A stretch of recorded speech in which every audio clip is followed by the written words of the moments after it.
தேவையில்லாததெல்லாம் படிக்கிறோம், ஆனால் வாழ்க்கைக்கு தேவையானது யாரும் சொல்லித்தரதில்ல. பட் லாஸ்ட் மினிட் ட்ராமா எல்லாத்த இடத்துலையும் இருக்கணும்ல. ஹாரஸ்கோப்பில் பார்த்துட்டு ஜாதகப்படி இந்த டைமில் குழந்தை எடுத்தால் நல்லது அம்மாவா இப்படியெல்லாம் ட்ராமா பண்ணி கடைசியில் ஒரு வழியாக சிசேரியன் நல்லபடியாக பண்ணிட்டாங்க.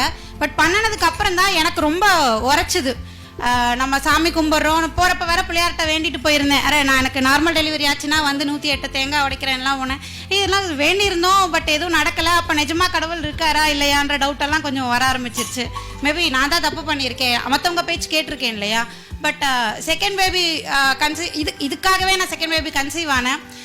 எனக்கு ஃபஸ்ட்டு கொஷின், இறைவன் உண்மையாக இருக்கானா இல்லையா அப்படின்னு தெரிஞ்சுக்கணும்னு தோணுச்சு. அப்படி ஒரு மருத்துவரோட உதவியோடு தான் நம்ம குழந்தை பெற்றுக்கணும் அப்படின்னா எனக்கு அந்த தாய்மையும் வேண்டாம், மருத்துவமும் வேணாம், குழந்தையும் வேணான்ற எண்ணத்தில் இருந்தேன் நான்.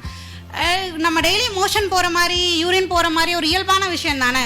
செக்ஸ் பண்ணிக்கிறது எவ்வளோ இயல்போ அப்போ குழந்தை பெற்றுக்கிறதும் இயல்பானதாக தானே இருக்கணும்.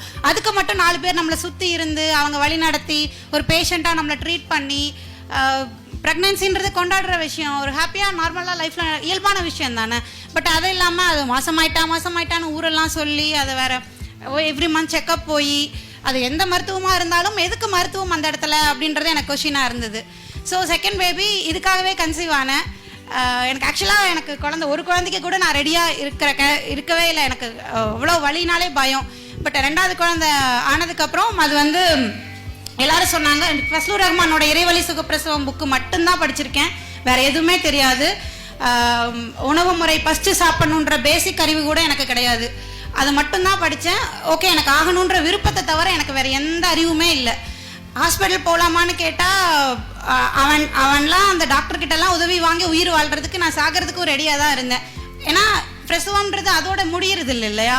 ஆஃப்டர் ப்ரெக்னென்சி கூட நம்ம every month every day travel பண்ணுற மாதிரி தான் இருக்குது. ஹாஸ்பிட்டலுக்கு குழந்தைய கூப்பிட்டு போகிறவங்க இருந்துட்டு தானே இருக்காங்க. ஸோ எவ்ரி மந்த் டாக்டர் குழந்தைய செக்கப்பு கூப்பிட்டு போகணும், மதர் செக்கப். அண்ட் இன்னொரு விஷயம், டெலிவரிக்கு அப்புறம் நான் பார்த்த எந்த பொண்ணுமே பொண்ணாகவே இருக்கிறது இல்லை. பியூபர்ட்டி ஆனோடனேயே அவங்க லைஃப் ஸ்டைல் மாறிடுது. பியூபர்ட்டியே அப்பயே ரெஸ்ட் ப்ராப்பராக கொடுக்கறது இல்லை, அதனாலேயே நிறையா பிரச்சனைகள் வருது. அண்ட் டெலிவரி ஆனதுக்கப்புறமா ஏன் அந்த பொண்ணோட உடம்பு அவ்வளோ சிதையுதுன்றதை என்னால் அக்செப்டே பண்ண முடியல. ஒன்று தொப்பை போட்டுருது, இல்லை இடுப்பு விரியிறது, இந்த மாதிரி நிறைய இஷ்யூஸ் அவங்களுக்கு வந்துக்கிட்டே இருக்குது. இதெல்லாம் எனக்கு ரொம்ப கான்ட்ரவர்சியாக இருந்தது. ஸோ ஒரு மருத்துவரோட உதவியால் நான் குழந்தை பெற்றுக்கணுன்னா எனக்கு இந்த வாழ்க்கையே வேணான்றதுல ரொம்ப முடிவாக இருந்தேன்.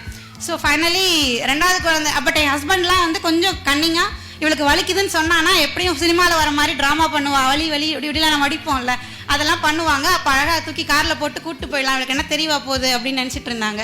பட் என்ன விஷயம் நடந்ததுன்னா, நான் நல்லா தூங்கிட்டு இருந்தேன். கொஞ்சம் இந்த பீரியட்ஸ் ஆகிற மாதிரி தான் ஒரு அன்கம்ஃபர்டபுள் பெயின் இருந்துக்கிட்டே இருந்தது. லைட்டாக டிஸ்சார்ஜ் அப்பப்போ இருந்துக்கிட்டே இருந்தது. நல்லா நைட்டு தூங்கும்போது எனக்கு ஒரு 2 மணிக்கா சடனாக ஏதோ ஒரு உந்துதல் மாதிரி வந்தது. அப்போ தான் ஏதோ வர மாதிரி இருக்குது, அன்கம்ஃபர்டபுளாக இருக்குது, என்னென்னு பாருங்கள் அப்படின்னா கருப்பாக கருகருன்னு தெரியுதுன்னாங்க. ஆனால் இதுதான் புக்கில் படித்தோமே, இதுதான் முடியாக இருக்கும் பாரு நல்லா அப்படின்னா அப்புறமா தான் தெரிஞ்சுது அதுதான் முடி வருது அப்படின்னு சொல்லிட்டு. ஸோ வித்தின் ஒரு 10 நிமிஷம் அவ்வளோதான் இருக்கும். குழந்தை நைட்டு நான் தூங்கிட்டு இருந்தேன், தூக்கத்திலேயே தான் என் குழந்தை 2வது பையன் பிறந்தான். அதுக்கப்புறம் இது வந்து ஒரு போதை மாதிரி ஆயிடுச்சு. நமக்கு செக்ஸ் ஏன் லைஃப் லாங் பண்ணுறோம் அப்படின்னா அது ஒரு இன்ட்ரெஸ்ட் இல்லையா, அது பண்ண நமக்கு சுகமாக இருக்கிறதுன்றது தானே காரணம். ஸோ அதே தாட் எனக்கு அந்த குழந்தை வெளியில் வரும்போதும் I can feel that. And நிறைய பேர் சொல்லும்போது எனக்கு 2 நாள் வலி இருந்தது, 3 நாள் வலி இருந்தது. இங்கே நான் வலின்ற வேர்டை வந்து ரொம்பவுமே அப்ஜெக்ட் பண்ணுறேன். அது வலியான விஷயமா இருந்தால் அது இறைவன் நமக்கு கொடுத்துருக்கவே மாட்டான். ஒருவேளை உங்களுக்கு வலிக்குது, இப்போ பீரியட்ஸுமே இயல்பான விஷயம்தான், பீரியட்ஸ்லேயே உங்களுக்கு வலிக்குதுன்னா நம்ம வாழ்க்கை முறையில் எங்கேயோ தப்பு இருக்குதுன்னு அர்த்தம். ஸோ ப்ரெக்னென்சியில் உங்களுக்கு வலி இருக்குதுனாலே நீங்கள் நைட்டு கண்டிப்பாக தூங்கியிருக்க மாட்டீங்க, இல்லை ஏதாவது வாழ்க்கை முறையில் தப்பு இருந்திருக்கலாம். ஸோ அது சரி பண்ணும்போது பீரியட்ஸும் இயல்பானதாக வலி இல்லாமல் தான் இருக்கும், குழந்தை பிறப்பும் வலி இல்லாமல் தான் இருக்கும். ஸோ 3வது குழந்தையெல்லாம் எனக்கு போதை அடிக்ஷனாக இருந்தது. அது எதுவும் நடந்தது இல்லையா, அது வெளில வரும்போது ரொம்ப ப்ளஷராக இருந்தது. I want to feel that அகைன்னு எனக்கு அந்த ஃபீல் பண்ணுன்றதுக்காகவே மறுபடியும் அடுத்த குழந்தை பார்த்தேன். அதுக்கப்புறம் குழந்தை கூட எனக்கு அந்த போதைக்கு அடிக்ட் ஆகி தான் வந்து எனக்கு அது வேணும் அப்படின்னு சொல்லிட்டு. பட் என்னோட இந்த குழந்தை கடைசி குழந்தை பிறக்கும்போது எனக்கு கொஞ்சம் காம்ப்ளிகேஷன்ஸ் இருந்தது. ஏன்னா 2 குழந்தை வரைக்கும் வீட்டிலலாம் ஒத்துப்பாங்க, 4வது குழந்தை அப்படின்றப்போ அபோர்ஷன் இதெல்லாம் கொஞ்சம் ஸ்ட்ரெஸ் இருந்தது.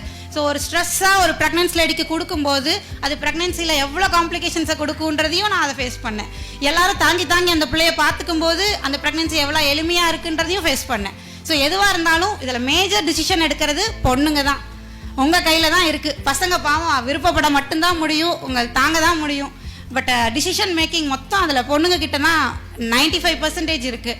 ஸோ நீங்கள் தான் எல்லாம் ஸ்ட்ராங்காக இருக்கணும். அண்ட் அனதர் திங், நான் வந்து ஹைதராபாத்தில் இருக்கனால அங்கெல்லாம் கிளாஸஸ் எடுப்பேன், அக்குபஞ்சர் கிளாஸ் எடுப்பேன். இந்த மாதிரி டெலிவரி பற்றி யார் வந்தால் சொல்லுவேன், வீட்டில் பிறக்கிறது இதெல்லாம் இயல்பான விஷயம் அப்படின்லாம் சொல்கிறப்போ, நார்த்தில் வேறு எங்கே போனாலும் நான் இது ஈஸியாக பேசிடுவேன். எதுக்குங்க குழந்தை பெற்றுக்கிறதுக்கு ஹாஸ்பிட்டல் போகிறீங்க, இது ஒரு சாதாரண விஷயம் தானே, இது ஏன் ட்ராமா பண்ணுறீங்க அப்படிலாம் ஈஸியாக கேட்பேன். பட் யாருக்கு கேட்டாலும் இது ஒரு விஷயமா அவங்களுக்கு உணர்றதே இல்லை. நான் இங்கே ரொம்ப ரொம்ப பெருமையாக சொல்ல வேண்டிய விஷயம் என்னென்னா, hats off to all Tamil girls. இந்த தமிழ்நாட்டில் மட்டும்தான் இந்த அவேர்னஸ்ன்றது உங்களுக்கு நல்லா வருது. ஒரு பொண்ணுக்கு இப்படி ஆனால் எனக்கு ஏன் ஆகலை, நானும் என்னோட சந்ததிக்கு நான் கொடுக்குற பெஸ்ட் கிஃப்ட் இது. மற்றவங்கெல்லாம் சொத்து மட்டும்தான் சேர்த்து வைக்கிறாங்க. பட் இந்த தமிழ்நாட்டு பசங்களும் பொண்ணுங்களும் மட்டும்தான் அடுத்த தலைமுறைக்கு நம்ம என்ன பெஸ்ட்டாக கொடுக்கணும் அப்படின்ற தாட் நம்மக்கிட்ட மட்டும்தான் இருக்குது. உங்களுக்கு தெரிஞ்ச கலையாகட்டும், ஒரு மருத்துவமாகட்டும், வாட் எவர், வீட்டில் பிறக்கிறதே இருந்தாலும் இது இவ்வளோ அவேர்னஸாக நான் நினச்சேன். நான் மட்டும்தான் அடமன்ட்டு போல இருக்குது, திமிரு பிடிச்சி தெரிஞ்சிட்டு இருக்கேன், மற்றவங்கெல்லாம் நார்மலாக இருக்காங்க. ஏன்னா எங்கள் வீட்டிலலாம் என்னை ஒதுக்கிடுவாங்க, மாமியார் வீட்டில் எல்லா வீட்லேயும் ஒதுக்குவாங்க. ஏன்னா இது மருந்து கொடுக்காது, பிள்ளைங்களுக்கு காய்ச்சல் வந்தால் கண்டுக்காதுன்ட்டு. நான் சொல்கிறது சிம்பிளாக என்னென்னா, அந்த மருந்து விஷன்றதெல்லாம் செகண்டரி. தடுப்பூசியெல்லாம் என் குழந்தைங்க எந்த குழந்தைக்குமே போட்டுக்கிட்டது இல்லை. ஆனால் நான் மருத்துவம் தெரிஞ்சுக்கிறதுக்கு முன்னாடியே இதெல்லாம் நான் பண்ணலை. ஏன்னா எனக்கு அது பிடிக்கல. சிம்பிள், குழந்தைக்கு ஊசி போட்டால் என் குழந்தைக்கு வலிக்குது, அதுக்கு இயல்பாக இருக்கிறத நான் போட மாட்டேன். அது நல்லதாகவே இருந்தாலும் ஊசி என் குழந்தைக்கு வலிக்கிற விஷயத்த நான் பண்ண மாட்டேன் அப்படின்றதுல உறுதியாக இருந்தேன் நான். And yeah, thank you.